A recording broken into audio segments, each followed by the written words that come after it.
Welcome to Bharati 100, a podcast dedicated to exploring the life and legacy of Indian national poet C. Subramania Bharati. This is Mira T. Sundara Rajan, the poet's great-granddaughter.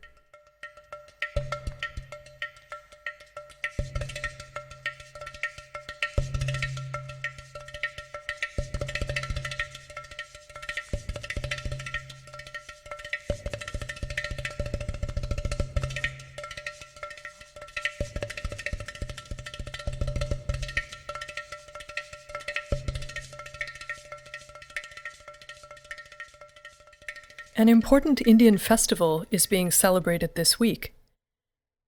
In South India, it's called Deepavali. In the north, it's usually referred to as Diwali. It's celebrated by Hindus, but also by Indians of other faiths. The symbolism of this festival is simple and very beautiful. The word Deepam means lamp, and the festival symbolizes the victory of good over evil, light over darkness specifically, as people all across India light small oil lamps at night and enjoy the beautiful illumination. In recent years, people's penchant for lighting firecrackers during this time has led to some problems with air pollution, and this is something that Indians are increasingly aware of, with many pleas now being heard to celebrate Deepavali or Diwali in such a way that the environment is also respected and kept healthy for everyone. This seems like the perfect occasion to talk about one of Bharati's most visionary yet poignant essays on the topic of patriotism and religious differences. One of the themes that I've returned to many times in the course of this podcast is the visionary quality of Bharati's insight into his place and time. In this respect, Bharati walked alongside leading reformers and other visionaries of his time, people like Mahatma Gandhi, but so many others as well. But in a sense, Bharati not only walked alongside the reformist leaders of his era, he also looked ahead, far ahead, I would say to our time and beyond. What gave him the ability to have that extraordinary long-range vision? I think it's a rare gift in any human being, and the only explanation I can find is that it must somehow originate deep within the wellspring of Bharati's poetic talent. Bharati was a multi-talented man, so accomplished across many areas of human endeavor, as a journalist, as a musician, and as a social reform advocate. But at heart, he was a poet, and the very art of poetry, to me, involves something special about the artist's relation with time. The poet's art involves the capacity to unite past tradition and future vision in an ecstatic experience of the present moment. This, at any rate, would be, I think, quite an accurate description of the nature of Bharati's poetic talent. So perhaps, given that background, it's not surprising that in this essay, Bharati's views on religion are far in advance of his time, even of the reformers of his time, I dare say, and extremely radical in their own way, in a very positive way, of course. As I mentioned, this article is called Patriotism and Religious Differences, and it's a piece in which we see Bharati's views on religion being very much in the forefront of his times and in advance of them. The perspective expressed here is not only broad-minded and liberal in the classical sense of that term, but it's also unique. Its uniqueness lies in the sense that he links his exploration of religion in this piece with patriotism. There's something important to notice here. Patriotism for Bharati was a sacred obligation, and in particular, he saw it as an opportunity for service to the nation. given his outlook on life and the world and history, service to the nation also meant service to humanity. So it is that he writes, to the true patriot, his patriotism is a part of his religion. And we find that the duties of patriotism, like the purely religious duties, are often the easiest to neglect, even for men who honestly believe themselves to be patriots. From the beginning, then, he introduces this theme, the capacity of human beings for self-delusion. And just as he recognizes this problem, he also underscores the need to find remedies for it. And here's where his thought leads us in a more radical direction. Bharati is deeply committed to spirituality, but he rejects religious dogmatism. He takes aim at dogmatism in two ways.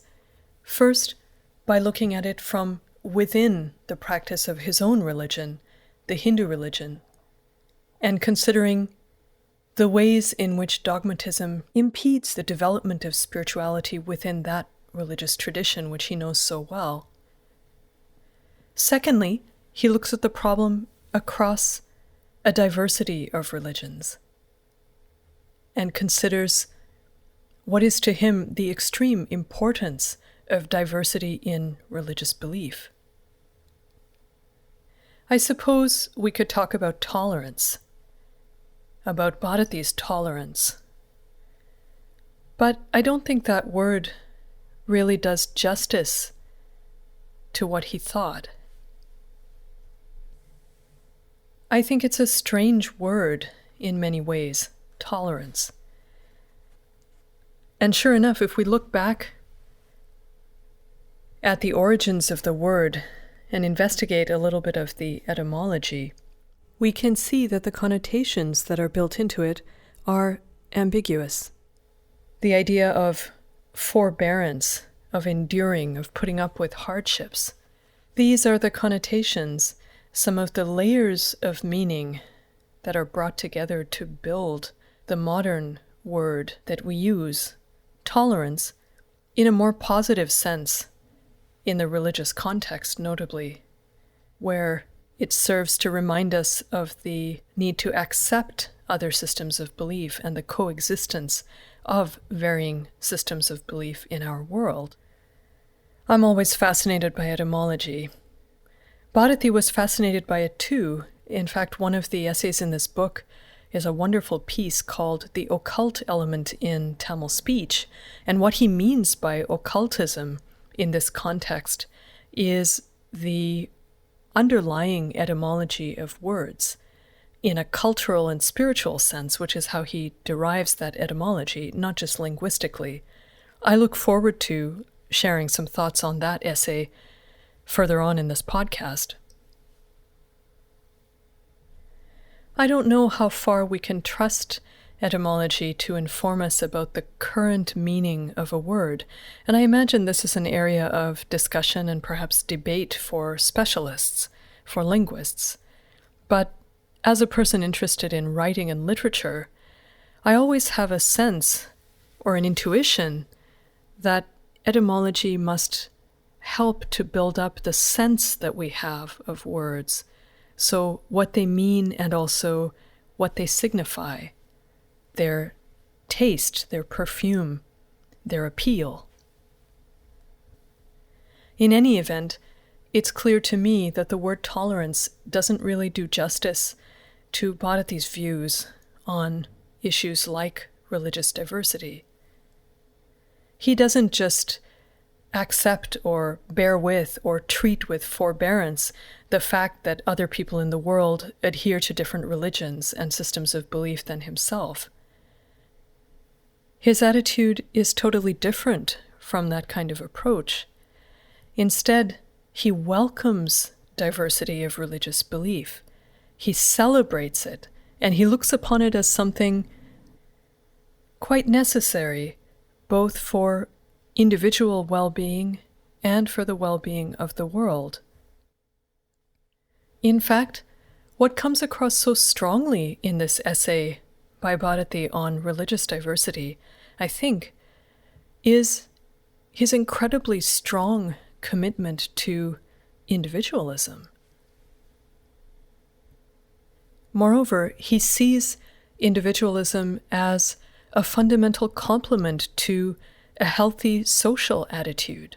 The two things go together: an individual who is healthy and well-developed in mind, and a society that is healthy and well-developed for the benefit of its citizens, and indeed for the benefit of the world at large, for humanity at large. When Bharati comments in this essay on his own religion, the Hindu religion, and the role played by the institution of caste in that religion, his words are really instructive. He talks about certain rules by which members of the Brahmin caste in particular, so the so-called highest caste in the traditional hierarchy, but those who were supposed to be responsible for educating people and for preserving knowledge.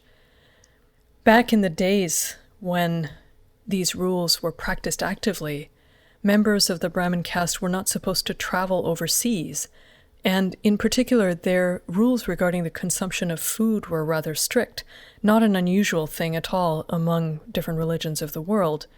In the case of the Brahmins, adherence to a strict vegetarian diet was traditional, and any commensality with other groups would have to be resolved by purificatory ceremonies. Bharati writes about this, and he comments, not hesitating here to criticize certain other prominent Brahmins of his day. He writes, for instance, there is Professor Sundarama Iyer, who believes that a Brahmin without a particular form of tuft and a particular kind of painting on his forehead cannot be a Hindu. He fancies that if a man went to Japan, England, or America for the acquisition of knowledge, and of course dined with foreigners while there, for in Rome you must dine with the Romans, such a man is unfit to call himself a pure Hindu. He writes, I happen to differ from the worthy professor. I differ fundamentally, radically, absolutely. I think that even we, Brahmanas, are men, and each man's tuft or dinner is his own private concern, not Professor Sundarama's.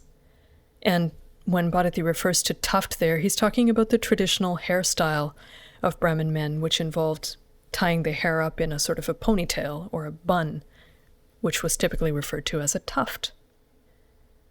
So here we see Bharati in a mode that is very familiar to us, to anyone who knows the slightest thing about the poet, in a mode of extreme opposition to any kind of caste restrictions whatsoever. But what is particularly interesting about his comments here is this sort of focus on individual morality and individual decision-making, to talk about decisions such as these depending on privacy is something remarkable in its own right. Patriotism must be a spiritual undertaking, Bharati says, but looking at his comments here, there can be no doubt that his understanding of spirituality in this context is not fundamentally religious at all. Instead, I think we must remember the universe of Bharati's thoughts and emotions regarding patriotism, regarding service to the nation and service to humanity. I think this is what he must mean when he says that patriotism must be spiritual in its essence. The spirit of sacrifice, of service, and of thinking about the greater good is the spirit that must animate the service of the true patriot and the conduct of the true patriot. In Bharati's sense, a patriot is someone who serves the broader goals of human values. It's not an idea that can be in any way close-minded, chauvinistic, or limited. And this line of thinking leads him to the most radical conclusions of all. He says, first of all, differences of belief concerning the nature of the other world should not be brought into the theater of secular nation-building. So again, there can be no doubt here about his position on any of these issues at all. He's an individualist, He believes in private and personal morality, and he's advocating for secularism. But listen to what he says next. He says, of course, we must have our religious disputes. Religion is the one thing where conformity is more dangerous than in any other. With that sentence, Bharati, as he so often does, surpasses himself and touches genius. What amazing ideas to contemplate. Religious disputes are necessary and potentially even healthy. Religious conformity is dangerous. No, he isn't really talking about tolerance, is he? He's talking about the need for diversity and the need to celebrate diversity in the area of religion above and beyond any other area of human endeavor. It's not about being right or wrong. It's about finding a way to the truth. Bharati was a man who worshipped the truth and at the same time recognized that the truth, in an absolute or divine sense of the term, is something that must necessarily surpass humanity, surpass the ability of the human mind in all its wonderful elevation to understand. Deeply poignant words in the light of India's troubled history with religious strife, particularly in the period of independence, which Bharati did not live to see. But there can be little doubt that when he wrote these words, as always when he was writing, he was drawing upon the incredible breadth and depth of his education, his knowledge of Indian culture, and his thinking and modern reflection upon the future of that culture and of humanity as a whole. He always thought in terms of humanity as a whole because the fate of India, the fate of Britain, and the fate of imperialism were all intertwined with humanity's future hopes for a better world. To celebrate light was Bharati's goal, and the simple, individual, perhaps even private act of lighting a lamp is a way of illuminating the individual life, the individual self, and the whole world. For those who are celebrating Deepavali or Diwali this week, I wish you a happy celebration.